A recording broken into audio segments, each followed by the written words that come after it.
بالله من الشيطان الرجيم بسم الله الرحمن الرحيم ولقد آتينا داود وسليمان علما وقال الحمد لله الذي فضلنا على كثير من عباده المؤمنين وورث سليمان داود وقال يا أيها الناس علمنا منطق الطير وأوتينا من كل شيء إن هذا لهو الفضل المبين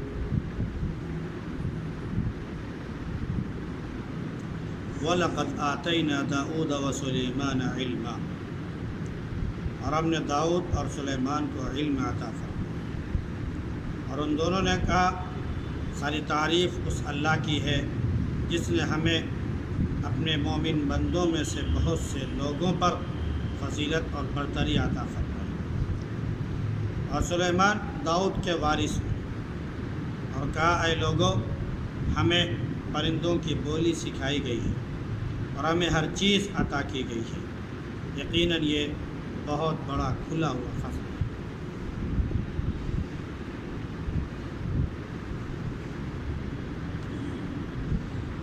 گزشتہ آیات میں حضرت موسیٰ علیہ السلام کا ذکر تھا کہ جب وادی طور پر پہنچے تو اللہ رب العزت نے عصا کی صورت میں ایک نشانی عطا فرمائی، اور دوسری نشانی اللہ رب العزت نے ید بیضاء یعنی سفید ہاتھ کی شکل میں عطا فرمائی۔ پھر اس کے علاوہ بھی بہت سی نشانیاں دی جن کے بارے میں کہا گیا کہ 9 نشانیاں لے کر آپ فرعون اور اس کے قوم کے پاس جائیے اور اسے اللہ کی دعوت دیجیے اور اللہ کے پیغام کو اس تک پہنچا دیجیے، کیونکہ وہ بہت نافرمان لوگ تھے۔ جب یہ آیتیں پہنچی اور نشانیاں انہوں نے دیکھی تو بجائے اس کے کہ ایمان لاتے، ہر درمی کے ساتھ انکار کیا، حالانکہ دل اس کے طرف مائل ہو گئے تھے اور ماننے پر مجبور تھے۔ تو اس کے نتیجے میں جو انہوں نے کیا تو اللہ رب العزت نے ان کو تباہ و برباد کیا۔ اب حضرت داؤد علیہ السلام اور حضرت سلیمان علیہ السلام کا ذکر چاہیے۔ حضرت داؤد علیہ السلام ایسے نبی ہیں جن کو اللہ رب العزت نے نبوت سے بھی نوازا اور ساتھ میں حکومت اور سلطنت سے بھی نوازا۔ پھر انہی کے وارث، انہی کے صاحبزادے عظیم مرتبت نبی حضرت سلیمان علیہ السلام، جن کو اللہ رب العزت نے ایسی بڑی دولت عطا فرمائی اور ایسی سلطنت عطا فرمائی کہ نہ اس سے پہلے کسی کو ایسی سلطنت حاصل تھی اور نہ بعد میں کسی کو ایسی سلطنت حاصل تھی۔ داؤد علیہ السلام کے لیے اللہ رب العزت نے لوہے کو ایسا نرم کر دیا تھا کہ جس طرح چاہتے اسے موڑ دیتے، بالکل پگھلے ہوئے تانبے کی طرح وہ نظر آتا، اس کا چشمہ گویا جاری ہوتا اور جیسے چاہتے جس سانچے میں چاہتے اسے ڈھال دیتے۔ مزید یہ کہ اللہ رب العزت نے داؤد علیہ السلام کی جو خوبصورت آواز تھی، اور اس خوبصورت آواز میں جب اللہ کا ذکر کرتے تھے تو اللہ رب العزت نے اس وقت پرندوں کو بھی اور پہاڑوں کو بھی مسخر کر دیا کہ وہ داؤد علیہ السلام کے ذکر کے ساتھ وہ بھی مشغول ہوتے ہیں، لہذا ایک خاص سمع پیدا ہو جاتا تھا، جبکہ کسی اور کے ساتھ پرندوں کے ذکر کا، پرندوں کے اللہ رب العزت کے گنگانے کا کہیں ذکر نہیں ملتا ہے، لیکن داؤد علیہ السلام کے ساتھ پرندوں کے ذکر کا ثبوت ملتا ہے۔ قرآن نے بھی کہا یا جبال اوبی معہ والطیر، اے پہاڑوں ان کے ساتھ تم بھی اللہ کے گنگاؤ اور پرندوں تم بھی گنگاؤ۔ تو دنیا کی تمام مخلوق اللہ رب العزت کی تسبیح بیان کرتی ہے۔ سلیمان علیہ السلام کو سلطنت تو عطا ہوئی اور بہت بڑی سلطنت اور حکومت عطا ہوئی، تو اس سے بڑی کسی کو نہیں ہوئی۔ یہاں تک کہ چرند پرند درند تمام مخلوقات کی بولی بھی، ان کی زبان بھی حضرت سلیمان علیہ السلام کو سکھائی دی اور وہ جانتے تھے۔ حضرت سلیمان علیہ السلام ایک مرتبہ دربار میں بیٹھے تھے، مختلف قسم کے پرندے موجود تھے، ہر پرندے نے اپنی آواز نکالی تو آپ نے درباریوں سے پوچھا تمہیں پتہ ہے کہ اس نے کیا کہا؟ ہر پرندے کے بارے میں بتایا۔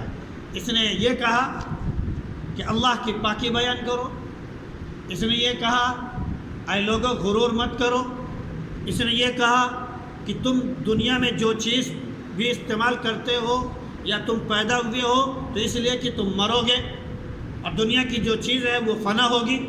اس پرندے نے یہ کہا، اس پرندے نے یہ کہا، وغیرہ وغیرہ۔ ہر ایک قسم کی بولی، جس جانور نے بھی بولی سلیمان علیہ السلام نے اس کی وضاحت قوم کی زبان میں کی۔ اور پھر قرآن میں اس کا ذکر خاص طور سے موجود ہے، جس کے نام پر یہ سورہ کا نام پڑا کہ چیونٹی جس نے کوسوں میل دور تھی، سلیمان علیہ السلام کے لشکر کو دیکھا تو کیا کہا کہ اے چیونٹیوں اپنی سوراخ میں اپنے بلوں میں داخل ہو جاؤ، سلیمان کا لشکر آ رہا ہے، کہیں ایسا نہ ہو کہ تم کو کچل دے اور پتہ بھی نہ چلے۔ سلیمان علیہ السلام نے کوسوں دور سے اس کی آواز سنی اور اس کی آواز پہچان بھی گئی تھی اور مسکرائے۔ تو مختلف قسم کے پرندوں درندوں تمام مخلوقات کی زبان حضرت سلیمان علیہ السلام کو سکھائی گئی تھی۔ حدود نے بھی آ کے کہا تھا کہ میں اسی جگہ سے آیا ہوں جہاں پر اللہ کے علاوہ کسی اور کی عبادت کی جاتی ہے، ایک عورت ہے وہ بادشاہ ہے اور حاکم ہے اور اس کی بادشاہت میں سورج کی پوجا کی جاتی ہے۔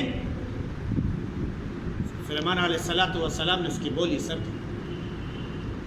حضرت داؤد علیہ السلام اور حضرت سلیمان علیہ السلام کے بارے میں اللہ رب العزت نے فرمایا کہ ہم نے داؤد اور سلیمان کو علم عطا فرمایا تھا۔ دنیا میں جو برتری ہے بلکہ آخرت میں بھی جو برتری اور فوقیت ہے وہ اسی علم کی بنا پر۔ فرشتے اللہ کا ذکر کرتے تھے۔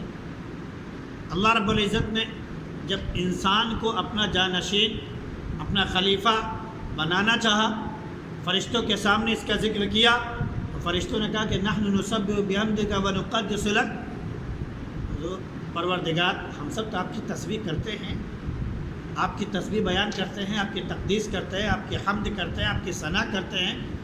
تو گویا کہ یہ کہنا ان کا یہ تھا کہ ہم اس کے مستحق ہیں کہ ہم آپ کے جانشین دنیا میں بن جائیں۔ اللہ رب العزت نے نہیں بنایا، آدم علیہ السلام کو بنایا۔ شیطان کے پاس علم بہت تھا، اسی علم کی وجہ سے فرشتوں کے پاس وہ پہنچ گیا تھا۔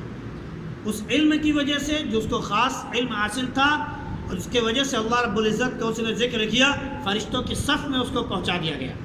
آگ کا پیدا ہوا، نور کے مخلوق کی جو مخلوق تھی ان کے ساتھ اس کو کر دیا گیا، لیکن اس کے تکبر نے، اس کے غرور نے اس کو تباہ برباد کر دیا۔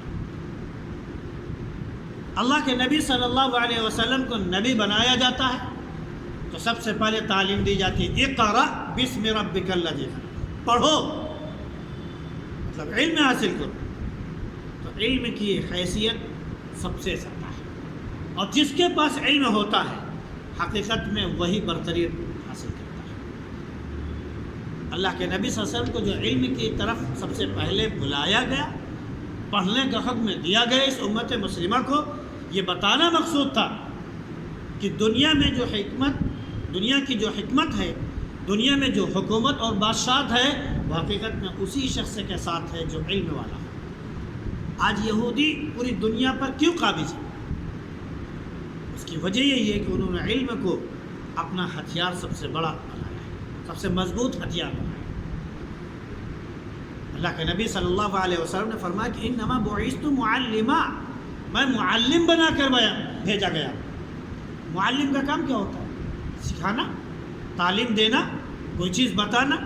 تو علم کوئی بھی ہو، کسی بھی چیز کا علم ہو، وہ اہمیت کا حامل ہے۔ کوئی بھی علم، کسی بھی چیز کا علم چاہے وہ دنیاوی علم ہو، تجارتی علم ہو، صنعتی علم ہو، یا یہ کہ ہتھیار بنانے والے علم ہو، یا سائنس سے تعلق رکھنے والا کوئی علم ہو جس کی وجہ سے انسان خلاؤں میں گھورتا ہے اور وہاں سیاروں پر چیزیں دریافت کرنے کی کوشش کرتا ہے اور زمین کی تہوں میں گھستا ہے، وہاں کی چیزیں بازیافت کرتا ہے، کچھ بھی علم ہو، تمام کے تمام علم جو ہے وہ اہمیت کے حامل ہے۔ اس امت مسلمہ کو تمام علوم سے نوازا گیا ہے، تمام علوم سے نوازا گیا ہے۔ علم لدنی بھی ہے، علم باطنی بھی ہے، علم روحانی بھی ہے، علم دین بھی ہے اور علم دنیا بھی ہے۔ ساری چیزوں سے امت کو نوازا گیا ہے۔ اب اس امت کا فریضہ تھا کہ امت اس کو تھام کے رکھتی، لیکن امت جب اس سے پیچھے ہٹتی گئی تو اپنے آپ کو بھول گئی، اپنے رب کو بھول گئی، تو رب نے بھی اس کو دوسروں کے حوالے کر دیا، اور آج دنیا دیکھ رہی ہے کہ مسلمانوں کا کیا حال ہے۔ تو داؤد علیہ السلام اور سلیمان علیہ السلام کے بارے میں کہا کہ علم عطا کیا گیا، ان دونوں نے اللہ کا شکر ادا کیا۔ یہ اس بات کی تعلیم ہے کہ اگر آپ کو اللہ کی کوئی نعمت ملی ہے تو یہ اللہ کا بہت بڑا انعام ہے، اس کی نعمت آپ کو حاصل ہے، اور اس سے بڑی نعمت یہ ہے کہ آپ اللہ رب العزت کا اس نعمت پر شکر ادا کریں۔ اللہ نے فرمایا لئن شکرتم لازیدنکم، اگر تم شکر کرو گے تو ہم تم کو اور دیں گے، مزید بڑھا کر دیں گے۔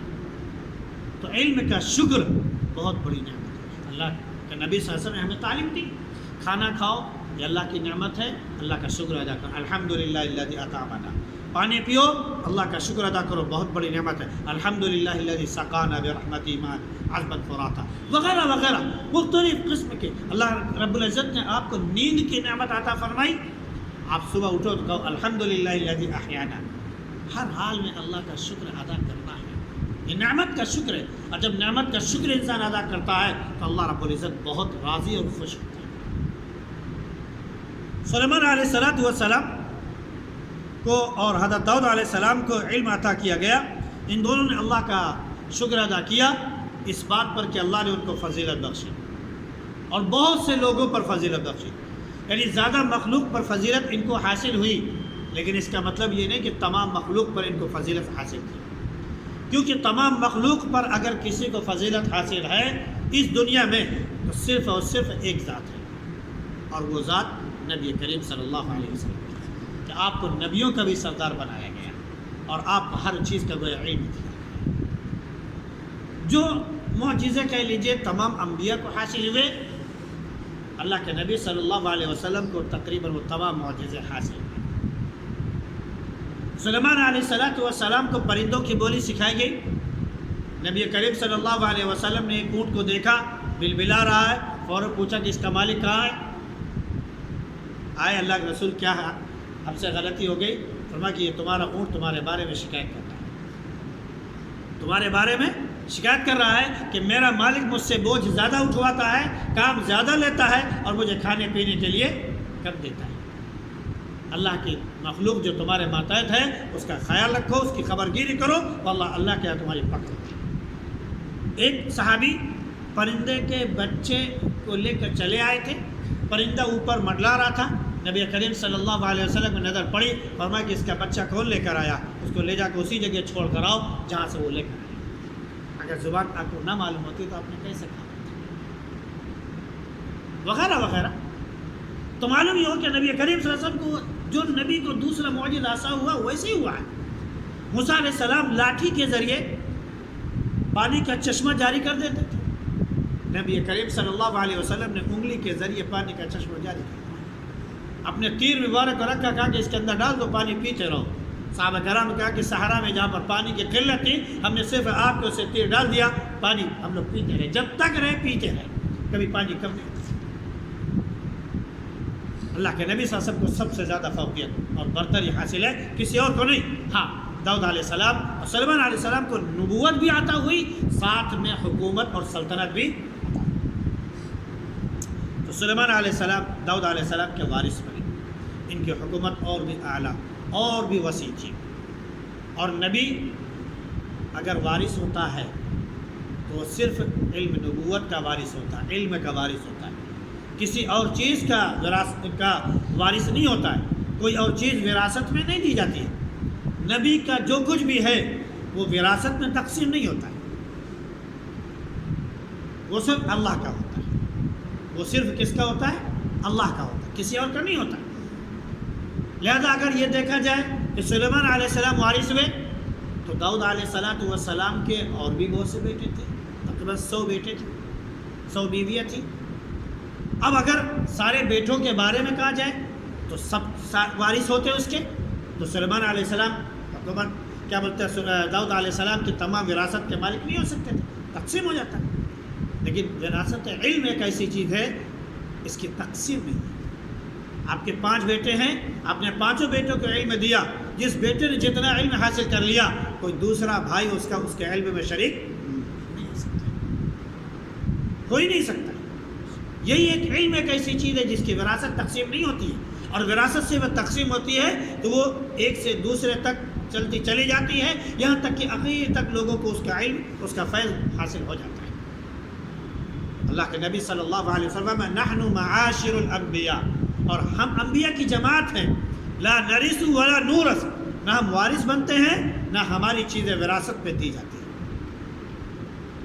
ایک جگہ آپ نے فرمایا انما العلماء ورثۃ الانبیاء، علماء انبیاء کے وارثین ہیں، وانما الانبیاء لم یورثوا دینارا ولا درہما، انبیاء نہ دینار وراثت میں تقسیم کراتے ہیں نہ درہم تقسیم کراتے ہیں، یعنی مال جائیداد دنیا کی تمام پراپرٹی اس کی وراثت وہ نہیں دیتے ہیں، وہ تقسیم نہیں کراتے ہیں۔ وانما ورثوا العلم، اگر وہ کوئی چیز وراثت میں دیتے ہیں وہ علم ہے۔